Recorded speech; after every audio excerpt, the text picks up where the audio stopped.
رمضان المبارک کا نا جو مہینہ ہوتا ہے نا، وہ بڑا رحمتوں والا، بڑا برکتوں والا ہوتا ہے۔ اس کا ایک ایک لمحہ ہمارے لیے بہت اہم ہوتا ہے۔ ان لمحوں کو بالکل بھی ضائع ہونے نہ دیں۔ جتنا ہو سکتا ہے، جتنا آپ سے ہو سکتا ہے، اپنی عبادتوں میں ان لمحوں کو، ان ٹائم کو زیادہ سے زیادہ عبادتوں میں گزاریں۔ یہ لمحے اپنے نا سمیٹ لیں، کیونکہ رمضان المبارک کا مہینہ ہے۔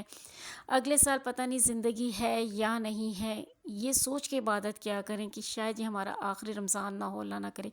تو ہمیں اپنی عبادتوں کو پورا پراپر ٹائم دینا چاہیے۔ اللہ تعالیٰ سے دعا ہے کہ اللہ تعالیٰ ہمیں اگلے سال نصیب کرے یہ رمضان، مگر اپنی کہتے ہیں نا کہ اپنی ہر عبادت کو یوں کریں کہ جیسے یہ آخری عبادت ہے، اور کوشش کریں کہ پراپر طریقے سے دل کو صاف کر کے، نیت کو صاف کر کے، پورے سچے دل سے اللہ کی بارگاہ میں آپ جھکا کریں۔ السلام علیکم، welcome back my YouTube family, hope so کہ آپ بالکل ٹھیک ہوں گے۔ اچھا جی، رمضان میں نا تھوڑی سی روٹین چینج ہو جاتی ہے۔ رمضان میں جو ٹائم کو مینیج کرنا تھوڑا سا مشکل ہو جاتا ہے، اور خاص طور پہ جب بچے بھی اسکول جا رہے ہیں اور ان کے ساتھ اس وقت کو مینیج کرنا کافی مشکل ہو جاتا ہے۔ اس پر ہر انسان کی کوشش ہوتی ہے، ہماری خواتین کی، کہ زیادہ سے زیادہ ہم عبادتیں کریں، اور وہ وقت بھی خیر اللہ تعالیٰ ان خواتین کے لیے الگ ہی اجر رکھا ہوا ہے اللہ تعالیٰ نے، کیونکہ گھر والوں کی خدمت کرنا، بچوں کو دیکھنا، دیکھ بھال کرنا، ان کے لیے ایک سحری بنانا، افطاری بنانا، یہ بھی ایک عبادت ہے، اور ساتھ اپنی عبادتوں کا بھی خیال رکھتی ہیں۔ اور ان خواتین کے لیے بھی جو گھر کا کام بھی کرتی ہیں اور ساتھ اپنے بچوں کی، اپنی فیملی کے لیے رزق کے لیے محنت بھی کرتی ہیں، ان کے لیے بھی اللہ تعالیٰ نے بہت ہی اسپیشل اور بہت ہی بڑا اجر رکھا ہوا ہے۔ اچھا، اپنے کاموں کو اس طرح مینیج کریں آپ ان سب کے ساتھ کہ آپ کی عبادتیں بالکل بھی ڈسٹرب نہ ہو آپ۔ تو بات اصل یہ ہے کہ ان سب کاموں میں کون سا ٹائم ہے ایسا جس میں ہم اچھے سے عبادت کریں اور اس کا اجر بھی ہمیں بہت ملے۔ تو وہ ٹائم میں آپ کے ساتھ شیئر کروں گی جو بہت ہی خوبصورت ٹائم ہے۔ اگر آپ روزوں کے دوران شامل کر لیں تو یقین کریں انشاءاللہ اللہ تعالیٰ آپ کی ہر جائز دعا کو قبول فرمائے گا، اور آپ کی زندگی کو بھی بہت آسان کر دے گا۔ سب سے مین چیز ہوتا ہے کہ آپ کا اللہ کے ساتھ کنیکشن، ٹھیک ہے، وہ بہت مضبوط ہونا چاہیے۔ ایسا نہیں کہ ہماری دعائیں قبول نہیں ہوتی، بے شک ہوتی ہیں، اللہ تعالیٰ ضرور قبول فرماتا ہے، بٹ وہ دیتا ہمیں بہتر وقت پر ہے، جب اس کو لگتا ہے کہ ہمارے لیے وہ وقت کون سا بہتر ہے، اور جو چیز ہمارے حق میں بہتر ہوتی ہے نا، اللہ تعالیٰ ضرور عطا کرتا ہے۔ تو یہاں میں سب سے پہلا ٹائم جو آپ کے ساتھ شیئر کروں گی نا، وہ ہے جی رات کا، یعنی کہ وہ پہر جو تہجد کا ہوتا ہے، وہ پہر جو ہوتا ہے بڑا خوبصورت وقت ہوتا ہے، جب آپ اللہ سے خاموشی میں اپنی باتیں شیئر کرتے ہو۔ اللہ سے باتیں کیا کریں اس وقت، سارے دن کی آپ اپنی دل کی وہ خواہشات اللہ کے ساتھ شیئر کیا کریں کہ اللہ ہمیں یہ عطا کر دیں، ہم یہ چاہتے ہیں۔ سب سے پہلے کہ اللہ تعالیٰ کا شکر ادا کیا کریں اس وقت، شکر ادا کرنے سے اسٹارٹ کیا کریں دعا کا، کہ اللہ تعالیٰ تیرا شکر ہے، تیری ان رحمتوں کا، نعمتوں کا جو تو نے ہمیں عطا کی ہیں۔ اس کے بعد آپ اللہ تعالیٰ سے بہت ساری باتیں کریں، جو آپ مانگنا چاہتے ہیں وہ آپ مانگیں اللہ تعالیٰ سے، جو آپ بات شیئر کرنا چاہتے ہیں وہ آپ شیئر کریں۔ یہ وہ وقت ہے کہ اللہ تعالیٰ کہتا ہے کہ اے میرے بندے آؤ میرے پاس، میں تمہاری ہر دعا کو قبول فرماؤں گا، تمہاری مغفرت کو قبول فرماؤں گا، تم مجھ سے مانگو تو صحیح۔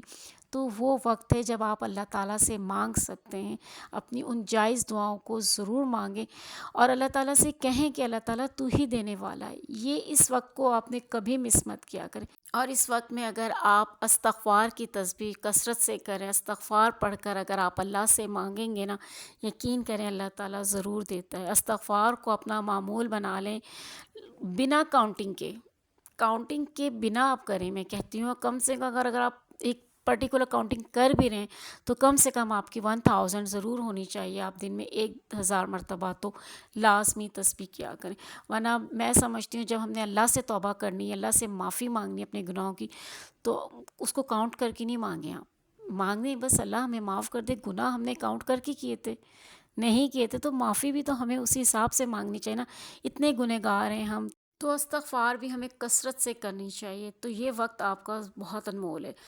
اچھا، جو نیکسٹ ہے نا وہ آپ کا فجر کی نماز کے بعد کا ہے۔ فجر کی نماز پڑھنے کے بعد آپ نے جو اپنی صورتیں پڑھنی ہوتی ہیں، جس نے جو پڑھنا ہوتا ہے، اذکار ہوتے ہیں کچھ، ہر کوئی پڑھتا ہے، آپ اس کو پڑھنے کے بعد نا بس آپ نے کیا کرنا ہے، صرف ایک تسبیح آپ نے کرنی، سبحان اللہ و بحمدہ کی، سبحان اللہ العظیم کی، ایک تسبیح کر کے اس کے بعد آپ نے مکمل توجہ کے ساتھ، پورے دھیان کے ساتھ، اللہ کے ساتھ جڑ کے آپ نے دل سے اپنی فیملی کے لیے، اپنے والدین کے لیے، اگر وہ دنیا میں نہیں ہیں، حیات نہیں ہے، ان کی مغفرت کے لیے، اور جو والدین آپ کے ساتھ ہیں ان کی صحت یابی کے لیے، ان کی عمر درازی کے لیے، اپنے بچوں کے لیے، اپنی فیملی کے لیے، اپنے رشتہ داروں کے لیے، اپنی بہن بھائیوں کے لیے، سب کے لیے آپ نے دعا کرنی ہے سچے دل سے، پورے یقین کے ساتھ۔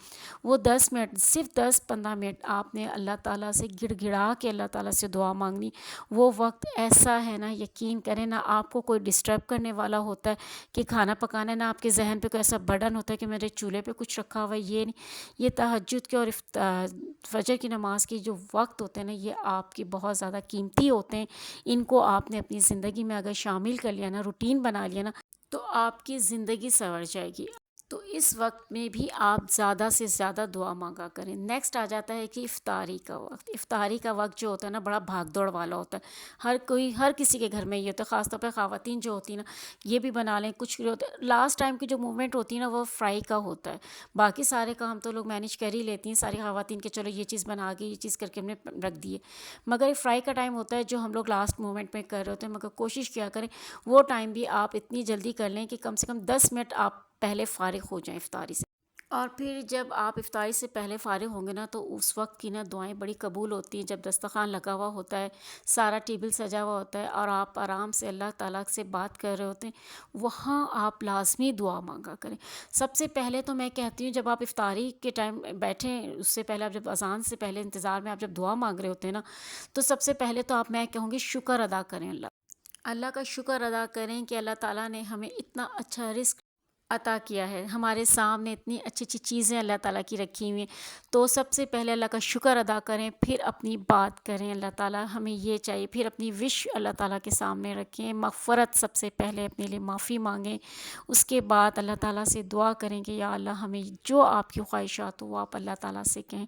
وہ وقت بھی اللہ تعالیٰ آپ کو قبول کرتا ہے۔ آپ کو ٹائم مینیج کرنا آنا چاہیے۔ ان قیمتی وقت کو آپ نے کبھی بھی ضائع نہیں ہونے دینا چاہیے۔ میں کہتی ہوں تھوڑا سا ٹائم آپ مینیج کر لیں۔ فجر اور تہجد میں بھی آپ کو کوئی مطلب ڈسٹربنس نہیں ہوتی ہے۔ اور سیکنڈ، آپ کو افطاری کے ٹائم اگر آپ وقت پر سارے کام فرائی وغیرہ کے کر لیں، اور پھر آپ 10 منٹ پہلے آ کے فری ہو کے دسترخوان پہ بیٹھ جائیں، تو انشاءاللہ دیکھیں آپ جب اپنے اللہ سے اس ٹائم کنیکٹ ہوتے ہیں، اس ٹائم جب آپ اپنے اللہ سے باتیں کر رہے ہوتے ہیں نا، تو وہ یقین کریں وہ دعائیں آپ کی کبھی رائے گاہ نہیں جاتی۔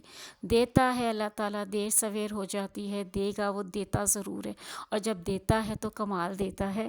تو چلیں جی، مجھے اجازت دیجیے۔ امید کرتی ہوں کہ آج کی ویڈیو آپ کو اچھی لگی ہوگی، اور ویڈیو اچھی لگے تو پلیز چینل کو ضرور سبسکرائب کر دیجیے گا۔